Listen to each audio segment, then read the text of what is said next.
ഭാരതം വളരെയധികം എല്ലാം മതങ്ങളും ഐക്യത്തോടുകൂടി ജീവിക്കുന്ന ഒരു നാടാണ്. ഞാൻ കേരളത്തിൽ നിന്നാണ്. ഒക്കെ പൊട്ടന്മാർ. ഇപ്പം ഇവരൊക്കെ പറഞ്ഞു വരുന്നതൊക്കെ എന്തോ ഒരു കോൺസ്റ്റിറ്റ്യൂഷൻ്റെ ഒരു പവറാണെന്നാണ്.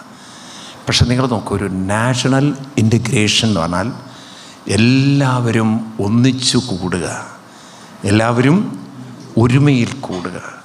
അത് ഭാരതത്തിൻ്റെ ചിരപുരാതന കാലം മുതൽക്ക് തന്നെ സംഭവിച്ചു എന്നതിൻ്റെ ഉറപ്പാണ്. കൃഷ്ണൻ്റെ ആ കാലഘട്ടത്തിൽ സമന്തക പഞ്ചം എന്ന് പറഞ്ഞൊക്കെ ഒരു ഇൻസിഡൻ്റ്, അല്ലാതെ പലതും നടക്കുന്നുണ്ട്.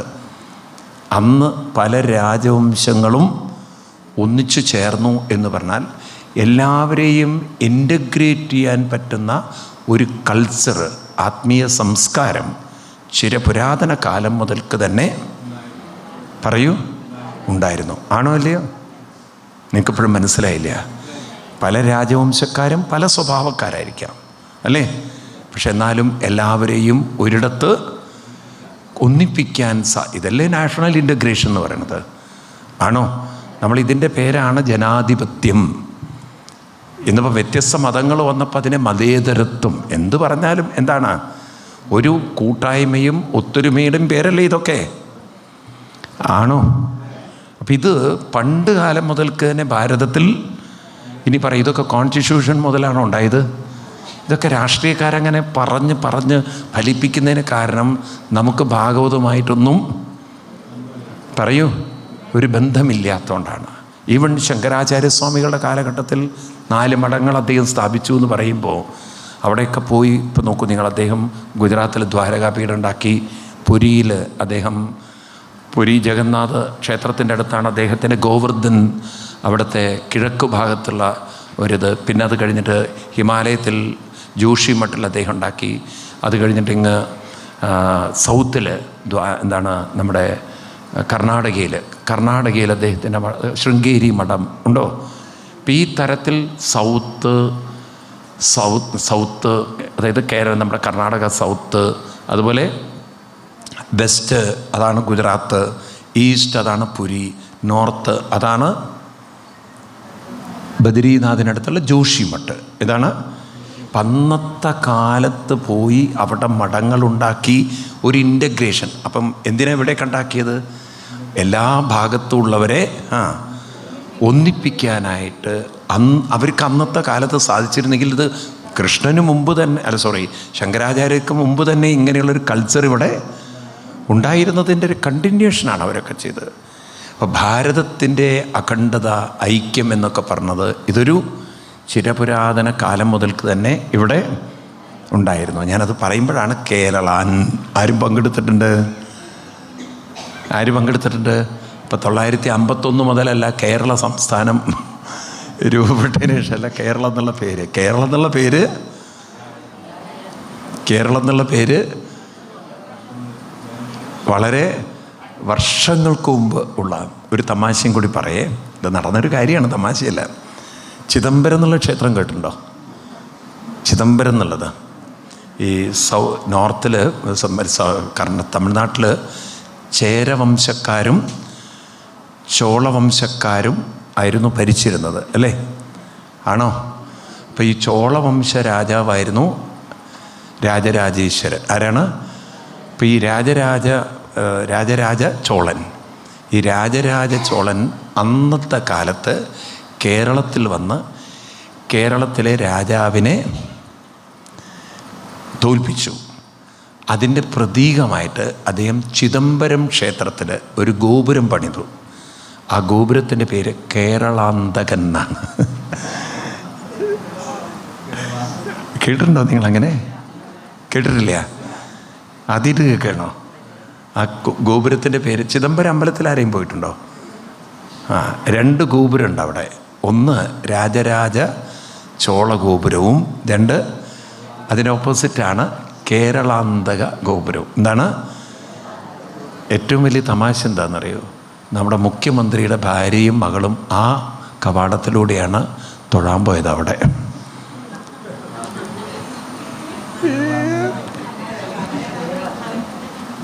ഞാനൊന്നും പറഞ്ഞിട്ടില്ലേ? ഞാൻ അടുത്ത കാലത്ത് അവിടെ പോയിരുന്നു. അപ്പോൾ അവിടുത്തെ സ്റ്റാഫാണ് എന്നോട് പറഞ്ഞത്, നിങ്ങളുടെ ഉങ്ങൾ ചീഫ് മിനിസ്റ്റർ അവരുടെ പൊണ്ടാട്ടിയെല്ലാം മകളും അവർ இந்த பக்கத்திலே வந்தாச்சு, இந்த கோபுரத்திலே അവർ ചൊല്ലിയച്ച് അത് കേരളാന്തകം ഇരിക്കുന്നു, അപ്പടി അന്ത പക്കത്തിൽ വരാന്ന്. അവർക്കത് തിരിഞ്ഞ് മനസ്സിലായില്ല അത്രേ. അതോ കാലം അവരെ നിയോഗിച്ചോ എന്ന് എനിക്കറിയില്ല.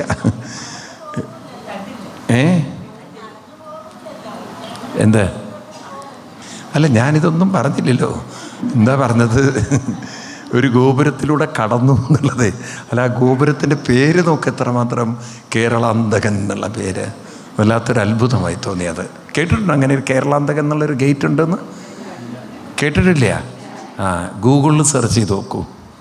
ഗൂഗിളിൽ ഇപ്പോഴല്ല, വെറുതെ ഇരിക്കുമ്പം ഇതൊക്കെ ഗൂഗിളിലൊക്കെ ഇപ്പോൾ സെർച്ച് ചെയ്താൽ ഇപ്പോൾ എല്ലാം കിട്ടുമല്ലോ ഇൻഫർമേഷൻ. അപ്പം പറഞ്ഞു വരുന്നത് ഇതാണ്. അപ്പം എന്താണ് ഇവിടെ അന്നത്തെ കാലത്ത് എല്ലാവരും എവിടെ എത്തി? എവിടത്തെ കാര്യമാണ് പറഞ്ഞത്? കേരളാന്തകനെ വിടും, ഗേറ്റൊക്കെ വിടും. ഇനിയിപ്പോൾ ചോളവും വേണ്ട. ഇവിടെ സമന്ത പഞ്ചകത്തിൽ അങ്ങനെ അവിടെ വെച്ച് കൃഷ്ണൻ്റെ അടുത്ത് ഗോപികമാർ വന്നു. കാരണം എത്ര കാലം മുമ്പ് കണ്ടതാണ്. പണ്ട് കളിയാടൂ കൃഷ്ണ, നൃത്തമാടൂ കൃഷ്ണ, വെണ്ണ തരാം എന്നൊക്കെ പറഞ്ഞു പാട്ടും ചാട്ടവും ഓട്ടവും അല്ലേ. ആ കാലമൊക്കെ കഴിഞ്ഞിപ്പൊക്കെ നല്ല പ്രായമുള്ളവരായി. അങ്ങനെ കുശലങ്ങളൊക്കെ പറഞ്ഞപ്പോൾ കൃഷ്ണനും അവരോട് കുശലങ്ങളൊക്കെ പറഞ്ഞു, ക്ഷമിക്കണം ഗോപികമാരെ, ഞാനൊരു നുണ പറഞ്ഞു നിങ്ങളോട്. എന്താ നുണ? നിങ്ങളെ കാണാൻ ഞാൻ വരാം എന്നൊക്കെ, പക്ഷെ എനിക്ക് ആ വാക്ക് പാലിക്കാൻ പറ്റിയില്ല. അതുകൊണ്ട് എന്നോട് ക്ഷമിക്കണം ഗോപികമാരെ. മനപൂർവ്വമല്ല ഗോപികമാരെ, കാലം ഓരോരോ പരീക്ഷണങ്ങളിലൂടെ കൊണ്ടുപോകുമ്പം നമ്മൾ വിചാരിച്ചതൊന്നും അറിയില്ല. കൃഷ്ണനും കുറേ എക്സ്ക്യൂസ് പറയേണ്ടി വന്നു എന്നുള്ളതാണ്. അപ്പോൾ അതൊക്കെ കഴിഞ്ഞിട്ട് ഗോപികമാർ, ഈ ചടങ്ങൊക്കെ കഴിഞ്ഞ് ഗോപികമാരോട് കൃഷ്ണൻ പറഞ്ഞു, ഒരു വരം എന്നിൽ നിന്നും ചോദിക്കണം, എന്തെങ്കിലും ഒരു വരം. നമ്മളാണെങ്കിൽ എന്താ ചോദിക്കുക? കൃഷ്ണനോട് എന്താ ചോദിക്കുക? നിങ്ങളാണെങ്കിൽ എന്ത് വരാ ചോദിക്കുക?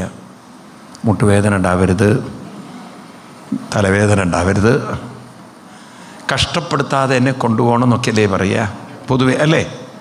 കഷ്ടപ്പാടൊന്നും ഉണ്ടാവരുത്, അങ്ങനെയല്ലേ പറയുക? എന്താ ഒന്നും മിണ്ടാത്തത്? നിങ്ങൾ അങ്ങനെയല്ലേ പൊതുവെ എല്ലാവരും അങ്ങനെയല്ലേ പറയുക? ഒരു കഷ്ടപ്പാടും, ഭഗവാനേ കഷ്ടപ്പാടൊന്നും തരതേ എന്ന് പറയും. കൃഷ്ണ ദുരിതവും കഷ്ടപ്പാടും തരരുതെന്ന്. പിന്നെ പറയും കുടുംബത്തിനും. എനിക്ക് മാത്രമല്ല, ആർക്ക്? കുടുംബത്തിനും കൂടി അത് തന്നാൽ നമ്മൾ ഓക്കെ ആണോ? അല്ലയോ? ശരിക്കും പറഞ്ഞാൽ നമുക്ക് എന്താണ് ചോദിക്കേണ്ടത്, പ്രാർത്ഥിക്കേണ്ടത്? നമ്മൾ പൊതുവെ പ്രാർത്ഥന എന്നുള്ള വാക്ക് ഉപയോഗിച്ചുള്ളൂ, അതുപോലും നമുക്കാർക്കും അറിയില്ല. അവിടെയാണ് ഗോപികമാർ ചോദിക്കുന്ന വരം. എന്ത് വരായിരിക്കും ഗോപികമാർ ചോദിച്ചത്? ഗോപികമാരെന്ത് വരായിരിക്കും ചോദിച്ചിട്ടുണ്ടാവുക? അത് പഠിക്കേണ്ടതാണ്. 82-ാമത്തെ ഒടുവിലത്തെ ആ ശ്ലോകം, അതായത് 82-ൽ 49-ാം ശ്ലോകം. അതിനാണ് ഈ ഭാഗവതമൊക്കെ വായിക്കുന്നത്. നമ്മളെന്താണ് ഇതൊക്കെ കുട്ടികൾക്കൊക്കെ പറഞ്ഞു കൊടുക്കണം.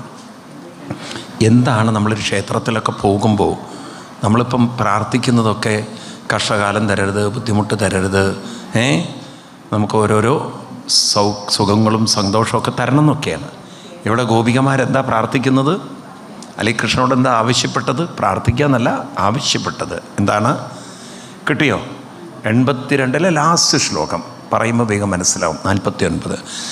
ആഹുശ്ചതേ നളിനനാഭപതാരവിന്ദം യോഗേശ്വരേ ഹൃദി വിചിന്യമഗാധബോധൈ. കിട്ടിയോ എല്ലാവർക്കും? പുറകിൽ ഇപ്പോഴും തപ്പിക്കൊണ്ടിരിക്കണോ? പുറകിൽ ഒന്നുകൂടി നോക്കൂ. കിട്ടിയോ? എല്ലാവർക്കും കിട്ടിയോ? ആഹുശ്ചതേ നളിനനാഭപതാരവിന്ദം യോഗേശ്വരേ ഹൃദി വിചിന്യമഗാധബോധൈ സംസാരകോപതിദോത്തരണാവലംബം ഗേഹം ജുഷാമപി മനസ്സി ഉദിയൽ സദന്ന. എന്താ കൃഷ്ണനോട് പറയുന്നത്? എന്തൊരു ഗംഭീരാന്നറിയോ? അതായത് കൃഷ്ണ യോഗീശ്വരന്മാരായ ആളുകൾക്ക് അവരുടെ മനസ്സിൽ ഇടമുറിയാതെ നാമം സ്മരിക്കാനുള്ള കഴിവുണ്ട്. നളിനനാഭപതാരവിന്ദം യോഗേശ്വരൈ ഹൃദി വിചിന്യ അഗാധബോധൈ. അഗാധബോധത്തിൽ, അതായത് ആഴത്തിൽ അവർക്ക് അവിടുത്തെ ഭഗവാന്റെ നാമം എപ്പോഴും സ്മരിക്കാൻ അവർക്ക് സാധിക്കും. ഞങ്ങളാണെങ്കിലോ സംസാരകോപപതിതം. എവിടെയാണ്? പലതരത്തിലുള്ള സംസാരം എന്ന് വെച്ചാൽ കുടുംബത്തിൻ്റെ പ്രാരബ്ധം, പല വിഷമങ്ങളൊക്കെ ഉള്ളവരാണ്. ഞങ്ങൾക്കൊരേ ഒരു പ്രാർത്ഥനയുള്ളൂ, അല്ലെങ്കിൽ ആഗ്രഹമേ ഉള്ളൂ. എന്താണ്? ഞങ്ങളുടെ മനസ്സിലും സദാ മനസ്സി ഉദിയാത്, ഞങ്ങളുടെ മനസ്സിലും എപ്പോഴും നാമം മാത്രമേ ഉദിക്കാവൂ എന്നാണ്. എന്താണ്? ഞങ്ങളുടെ മനസ്സിലെപ്പോഴും എന്ത് മാത്രമേ ഉദിക്കാവൂ? നാമം മാത്രമേ ഉദിക്കൂ. ഇതിൽ പരം ഒരു വരവും വേണ്ട എന്നാണ്. മനസ്സിലായോ നിങ്ങൾക്ക്? ഞങ്ങളുടെ കഷ്ടകാലം തീർക്കണമെന്നോ കഷ്ടപ്പാടുണ്ടാവരുന്നോ ബുദ്ധിമുട്ടുണ്ടാവരുന്നല്ല പ്രാർത്ഥിച്ചത്. മനസ്സെപ്പോഴും നാമത്തിൽ മുഴുകിയിരിക്കാൻ മാത്രം ഞങ്ങളെ അനുഗ്രഹിച്ചാൽ മതി. ഇനി ഒന്നുകൂടി വായിക്കൂ. ആഹുശ്ചതേ നളിനനാഭപതാരവിന്ദം. നളിനനാഭപതാരവിന്ദം എന്ന് പറഞ്ഞാൽ നാമസങ്കീർത്തനം എന്നർത്ഥം, നാമജപം എന്നർത്ഥം. നളിനനാഭപതാരവിന്ദം, ഭഗവാന്റെ പാതാരവിന്ദം എന്ന് പറഞ്ഞാൽ ഭഗവാന്റെ നാമം. നളിനനാഭപതാരവിന്ദം യോഗേശ്വരൈ ഹൃദി വിചിന്യമഘാതബോധൈ സംസാരകൂപപതിദുത്തരണാവലംബം ഏഹം ജുഷാമപി മനസ്സി ഉദിയൽ സദാ ന മനസ്സി ഉദിയാത്. അത് മാത്രമേ ഞങ്ങൾക്കൊരു വരമായി വേണ്ടൂ എന്നാണ്. എവിടെ ഇരിക്കുന്നു വരം? നമ്മൾ മനസ്സിലാക്കിയത് എന്താണ്? യാഥാർത്ഥ്യം എന്താണ്? മനസ്സിലാവുണ്ടോ നിങ്ങൾക്ക്? അതിനാണ് ഈ ഭാഗവതം നമ്മൾ പഠിക്കണം. കാരണം നമ്മൾ മനസ്സിലാക്കിയതേ അല്ല ഭാഗവതം പഠിപ്പിക്കുന്നത്. അപ്പം ഇങ്ങനെ ഗോപികമാരെ ഭഗവാൻ അനുഗ്രഹിക്കുകയാണ്. ഗോപികമാർ കൃഷ്ണനോട് വേറൊന്നും ചോദിച്ചില്ല. ഞങ്ങളുടെ മനസ്സിലെപ്പോഴും നാമസ്മരണ ഉദിക്കണം, ഞങ്ങളതിലങ്ങനെ മുഴുകിച്ചേരണം, വേറെ ഒന്നും ഞങ്ങൾക്ക് ആഗ്രഹമില്ല. കാരണം അവർക്കറിയാം നാമസ്മരണയിലൂടെ ആരിലേക്കെത്താം? ഭഗവാനിലേക്കെത്താം. അത് കഴിഞ്ഞ് പിന്നെ കൃഷ്ണൻ്റെ ഭക്തിമാരൊക്കെ കൃഷ്ണൻ്റെ ജീവിതത്തിലേക്ക് കടന്നു വന്ന കഥകളൊക്കെ പറയായിരുന്നു. അത് കഴിഞ്ഞ് 83-ാമത്തേതിൽ അവർ ഭാഗം കൂടി കണ്ട് നമുക്ക് നിർത്തേ. കൃഷ്ണനെ കാണാൻ ധാരാളം മഹാന്മാരെത്തിച്ചേർന്നിരുന്നു ഈ സംബന്ധ പഞ്ചകത്തിൽ. ഒരുപാട് മഹർഷിവര്യന്മാർ 84-ാമത്തേതിൽ. അപ്പം അവർ കൃഷ്ണനോട് സംസാരിക്കുകയാണ്. ആര്? അന്നത്തെ കാലത്തെ മഹർഷിവര്യന്മാർ. ആരൊക്കെയാണ്? 3-4 ശ്ലോകങ്ങളൊക്കെ നോക്കിയാൽ കാണാം. ദ്വൈപായനൻ, നാരദൻ, ചവനൻ, ദേവലൻ, അസിതൻ, കണ്ടോ? വിശ്വാമിത്രൻ, കണ്ടോ? തുടങ്ങിയ അനവധി മഹർഷിവരൻ. അപ്പം ഭഗവാൻ അവരെ കണ്ടിട്ട് പറയാണ്, ഹോ, നിങ്ങളെയൊക്കെ കാണുന്നത് തന്നെ ഒരു ജന്മസാഫല്യമാണ്. എന്നിട്ട് പറയുകയാണ്, ശ്രദ്ധിക്കണം, നമ്മൾ ഇതാണ് എപ്പോഴും ഓർക്കേണ്ടത്. 11-ാം ശ്ലോകം. എന്താണ് 11-ാം ശ്ലോകം? നഹി അമ്മയാനി തീർത്ഥാനി ന ദേവാമൃച്ചിലാമയ തേ പുനന്തി ഒരു കാലേന ദർശനാദേവ സാധവ. എന്താ പറയുന്നത്? നിങ്ങൾ എത്ര തീർത്ഥസ്ഥലങ്ങളിൽ പോയാലും, എന്താ പറയുന്നത്? എത്ര തീർത്ഥസ്ഥലങ്ങളിൽ നമ്മൾ പോയാലും പറയാണ്, ഏറ്റവും സർവശ്രേഷ്ഠമായിട്ടുള്ള കാര്യം എന്താണ്? ദർശനാദേവ സാധവ. ആരുടെ കൂടെ ഇരുന്ന് സത്സംഗം ചെയ്യുന്നതാണ് ഉത്തമം? സാധകന്മാരുടെ കൂടെ ദർശനം എന്ന് പറഞ്ഞാൽ ഇവിടെ അർത്ഥം കാണുക എന്നുള്ള അർത്ഥത്തിലല്ല, സത്സംഗം എന്ന്. ഇതാണ്. അപ്പം സാധകന്മാരുടെ കൂടെ, അതായത് ഭക്തിയിൽ താല്പര്യമുള്ളവരെയാണ് അവരുടെ കൂടെ ഇരുന്ന് സത്സംഗം ചെയ്യുന്നതാണ് നിങ്ങൾ എത്രയോ തീർത്ഥസ്ഥലങ്ങളിൽ തൊഴുതു പോകുന്നതിനേക്കാൾ. നഹി അമ്മയാനി തീർത്ഥാനി, തീർത്ഥങ്ങളൊന്നും അത്ര ശ്രേഷ്ഠമല്ല. ഇതിനെ പോലെ ഇത് യോഗേശ്വര ദർശനം എന്നാണ്. നിങ്ങൾ നോക്കൂ, ദർശനാദേവ സാധവ എന്നാണ്. സാധുജനങ്ങളുടെ കൂടെ ഇരുന്ന് സത്സംഗമായി, അതായത് നാമജപം ചെയ്യുന്നതിനേക്കാൾ ശ്രേഷ്ഠമല്ല ഇത് കുറേ തീർത്ഥസ്ഥലങ്ങളിൽ പോകുന്നത്. കൃഷ്ണൻ്റെ വരികളാണ്. കൃഷ്ണൻ്റെ വരികളാണ്. അപ്പം നമ്മൾ അമ്പലത്തിലൊക്കെ എന്തിനാ പോകേണ്ടത്? എന്തിനാ പോകേണ്ടത്? ഈ നാമജപത്തിനാ പോകേണ്ടത്. മനസ്സിലാവുണ്ടല്ലോ. അപ്പം കൃഷ്ണൻ തന്നെ അന്ന് പറഞ്ഞിട്ടുണ്ട്. കാരണം കൃഷ്ണൻ പറയുന്നത് ശ്രദ്ധിക്കുക. നാഗ്നിർന്ന സൂര്യോ നജ ചന്ദ്രതാരക നഭൂചലം കം ശ്വസനോദവാങ്മന ഉപാസിതോ ഭേദകൃതോ. ശ്രദ്ധിക്കുക ആ വാക്ക് എന്താ പറയുന്നത്? ഉപാസിതോ ഭേദകൃതോ എന്നൊരു വാക്ക്. അതായത് ചിലർ സൂര്യനെ, അഗ്നിയെ, പലതിനെയും ഉപാസിക്കുന്നു. അഗ്നി എന്ന് പറഞ്ഞാൽ ഹോമം ചെയ്യുന്നു, സൂര്യനെ നോക്കി ഗായത്രി ചൊല്ലുന്നു, ചന്ദ്രനെ എന്ന് വെച്ചാൽ ചിലർ പൗർണമി തുടങ്ങിയിട്ടുള്ള വാവ് ഇങ്ങനെയുള്ള പലതും ആഘോഷിക്കുന്നു. ഭൂ എന്ന് പറഞ്ഞാൽ അർത്ഥം വിഗ്രഹാദികളെ. ചിലർ ജലത്തെ, അതായത് പുണ്യ ജലങ്ങളിൽ പോയി തർപ്പണാദികൾ ചെയ്യുന്നു. ഇങ്ങനെ ചിലർ പല രീതിയിലുള്ള സാധനങ്ങളൊക്കെ ചെയ്യുന്നു. പക്ഷെ ഇവിടെയൊക്കെ ദൈവത്തെ, ഭഗവാനെ ഏത് രൂപത്തിലാണ് കാണുന്നത്? ഭേദകൃതോ, നമ്മളിൽ നിന്നും. ഭേദം എന്ന് പറഞ്ഞാൽ നമ്മളിൽ നിന്നും വേറെയായി കാണുകയാണ്. ഭേദകൃതോ എന്നാൽ മുഹൂർത്ത സേവയാ ഗ്രന്ഥി. എന്നാൽ സാധന ചെയ്യുമ്പോൾ അവനവൻ്റെ ഉള്ളിലുള്ള ഈ ഭേദബുദ്ധി ഇല്ലാതായി നമ്മളും ഭഗവാനും ഒന്നാകുന്നു എന്നാണ്. തൊഴുതു പോകുമ്പോൾ ഭഗവാൻ നമ്മളിൽ നിന്നും വേറെയാണ്. എന്നാൽ സാധന അനുഷ്ഠിക്കുമ്പോൾ നമ്മളും ഭഗവാനും പറയൂ ഒന്നാകുന്നു. ഭഗവാൻ ഒന്നാക്കാനാണ് പറയുന്നത്, തൊഴുതു പോകാൻ. അടുത്ത വരിയാണ്, വളരെ ശ്രദ്ധിക്കണം. യസ്യാത്മബുദ്ധി ഗുണഭേത്രിധാതുകേ സ്വതിക്കളത്രാദിഷു ഭൗമയുജ്യതി യത്തീർത്ഥബുദ്ധി സലിലേന കർഹിജിൽ ജനേഷഭിജ്ഞേഷു സയേവ ഗോകര. ഞാൻ പറഞ്ഞു ഈ ശ്ലോകം നിങ്ങളോട്. ആരുടെ ആത്മബുദ്ധിയാണോ, അതായത് ആരുടെ ബുദ്ധിയാണോ കുണപം, ത്രിധാതു കുണപം, 3 ധാതുക്കളുള്ള, കുണപം എന്ന് പറഞ്ഞാൽ ശവം എന്നാണ് പൊതുവെ അർത്ഥം.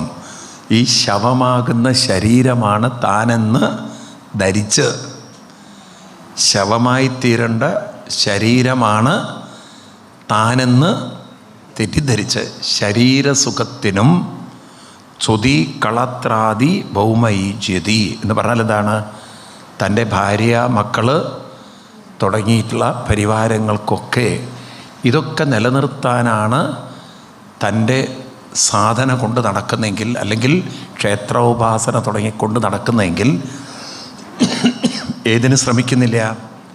ജനേഷു അഭിജ്ഞേഷു, അഭിജ്ഞന്മാരുടെ അടുത്ത് പോയി അല്ലെങ്കിൽ സാധകന്മാരുടെ കൂടെ പോയി ഒരു സാധനയൊന്നും ചെയ്യാതെ തീർത്ഥസ്ഥലങ്ങളിലൊക്കെ പോയി.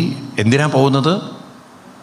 തൻ്റെ ആരോഗ്യവും തൻ്റെ ഭാര്യയും മക്കളും ഒക്കെ എന്നും സുഖമായിട്ടിരിക്കണം എന്ന അന്ധമായൊരു പ്രാർത്ഥനയുമായി തീർത്ഥസ്ഥലങ്ങളിൽ പോകുന്നവൻ സയേവ ഗോകര, അവനാണ് നമ്പർ 1 കഴുത എന്നാണ്.